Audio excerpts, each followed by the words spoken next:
Good morning sir, बहुत शुक्रिया आपके वक्त के लिए। बॉर्डर पे ये छेड़छाड़ और बॉर्डरली एरियाज़ में इस तरह की चीज़ें कंटिन्यू हो रही थीं, ऑल्दो के पिछले चंद माह में बहुत ज़्यादा कम हो गई थीं, लेकिन सिंध के सबसे बड़े शहर कराची के बिल्कुल वस्त में इस तरह का वाक़या होना क्या इम्प्लाई करता है ये?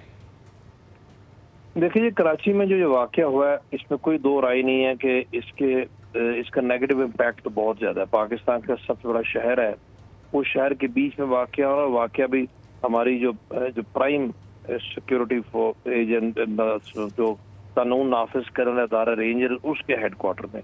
तो इतना उनका हिम्मत करना कि कराची पहुँच के और कराची में जाके रेंजर्स के ऊपर हमला करना, इसमें तो कोई दो राय नहीं है कि ये इसकी इम्प्लीकेशन तो डिफरेंट है। वो दूसरी बात है कि हमने उसको टैकल भी कर लिया, दहशतगर्द मार भी दिए, एक पकड़ा भी गया, वो तो डेफिनेटली सिक्योरिटी फोर्सेस हमारी उनकी प्रोफेशनलिज्म पे तो कोई दो राय नहीं है, वो तो होना ही था। लेकिन जो इम्पैक्ट उन्होंने क्रिएट करना था, पाकिस्तान का दुनिया में नाम नेगेटिवली हाईलाइट करना था और पाकिस्तान को पोर्ट्रे करना था एज अ कंट्री जहाँ पर शायद सूरत हाल सिक्योरिटी की इतनी अच्छी नहीं है, उसमें तो हमें मानना पड़ेगा कि उनकी ये कामयाबी तो जरूर हुई है।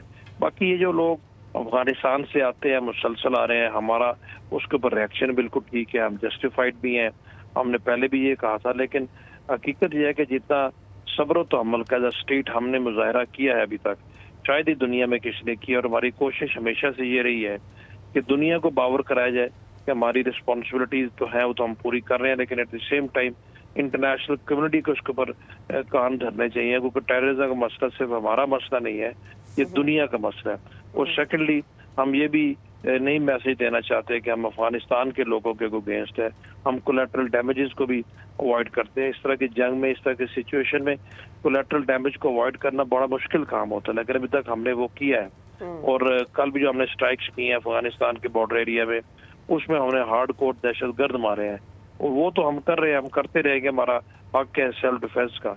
लेकिन इस चीज को एक डिफरेंट तनाजुर में देखना चाहिए। पाकिस्तान का ये मसला नहीं है, ये दुनिया का मसला है। दुनिया अपने कामों में मशगूल है, और ये टेररिज्म यहाँ से निकल के पहले की तरह जब पूरी दुनिया में फैलेगा, फिर सबको होश आएगी कि ये कितना सीरियस इशू है, और इसमें हिंदुस्तान की सॉरी टू इंटरप्ट, मुझे ये बताइएगा कि डू यू थिंक कि अभी तक हमारा जो ओवरऑल रिएक्शन रहता है, कभी भी जो कार्रवाइयाँ की जाती हैं, हमें पता है कि अफगानिस्तान बीइंग प्रॉक्सी यूज़ हो रहा है इंडिया के हाथों, हमारे जितने भी रिएक्शंस होते हैं, हमें पता है कि अफगानिस्तान एक हमारा ब्रादर मुस्लिम मुल्क है और हमें एक भाईचारे के साथ उसके साथ आगे बढ़ना है। हम अपने बॉर्डर्स पर मज़ीद जंगें भी नहीं फेस करना चाहते, लेकिन इस सब के बावजूद डू यू थिंक कि जो पाकिस्तान का रिएक्शन सोफा है वो उतना हार्श नहीं है जितना होना चाहिए, नोइंग कि जितना नुकसान अब हम कंसिस्टेंटली अफगानिस्तान की तरफ से उठा रहे हैं?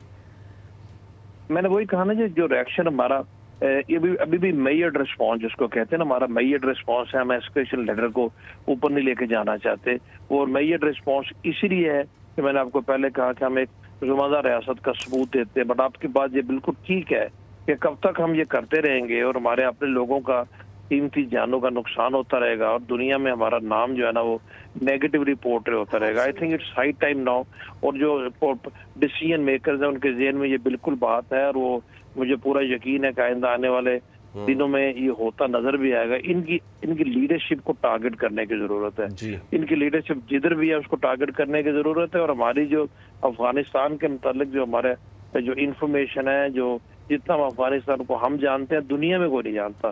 तो ये नहीं है कि हमें पता नहीं है, बात वही है कि शहरी इलाकों में जाकर छुप जाते हैं। रिपोर्ट्स आई थी एक दफा मीडिया के जरिए कि शायद काबुल के डिप्लोमेटिक एनक्लेव में जाके छुपे हुए हैं, तो हमने उनको वार्न उस वक्त पे किया था। But now I think it's high time now, जितना उन्होंने हमारा सब्र के पैमाने को उन्होंने टेस्ट करना था कर लिया है। अब ये नहीं हो सकता, और ये होगा भी नहीं, हम होने देंगे भी नहीं। अभी तक हमारा रिस्पॉन्स मेजर्ड क्यों रहा है, उसके रीजन आपको मैंने बता दिए हैं कि हम कोलैटरल डैमेजेस नहीं करना चाहते, अफगानिस्तान के आम लोगों का नुकसान नहीं करना चाहते। बट देन अगर उन्होंने अपने अंदर इस तरह के लोगों को छुपाया हुआ, ठीक है, उसमें आम अफगानी ने नहीं छुपाया हुआ, बट देन दैट होता ही है कि then this is what it is. अगर आपके शहरी इलाकों में लोग छुपे हैं तो आपकी बैड लक के इस तरह का रजीम आपके ऊपर इम्पोज है, हम तो भी मजीद भाई बर्दाश्त नहीं कर सकते। हमने रात को फिर एक इनको रिस्पॉन्स दिया है, और इसके बाद आई एम वेरी श्योर कि ज्यादा टफ और बड़ा सख्त किस्म का रिस्पॉन्स होगा, और दैट आंसर्स योर क्वेश्चन। क्योंकि अभी तक हमने बिल्कुल ठीक कह रही हैं आप, हमने अभी तक کن وجوہات کی بنیاد پر اپنے رسپانس کو کیلکولیٹ رکھا ہے، وہ میں نے بھی کچھ بتائی ہیں، کچھ آپ کو بھی پتا ہے، وہ انڈرسٹوڈ بھی ہے، بٹ اس کی بھی کوئی حد ہوتی ہے. ابھی یہ کراچی میں پہنچ کیسے کام کرنا، اور اس شخص کے، اس ٹیررسٹ کے انکشافات اب دیکھیں، اسے سب کچھ بتا دیا کہ کدھر لوگ چھپے ہیں، کون ہے، کون لیڈرشپ پوری ہے، سپلائی کون سی چین آرگنائزیشن اور کس بتائیے طریقے بابر سے. صاحب. بالکل ٹھیک ہے. اور جیسے کہ کہہ رہے تھے عطا تارڑ بھی کہہ رہے ہیں کہ 25 دہشت گردوں کو جہنم واصل کیا. بہت شکریہ بریگیڈیئر ریٹائر بابر علاؤالدین صاحب، ہمارے ساتھ آپ موجود تھے اور اس اہم معاملے پہ ہم سے گفتگو کر رہے تھے. سبسکرائب کریں اور بیل دبائیں تاکہ کوئی خبر رہ نہ جائے.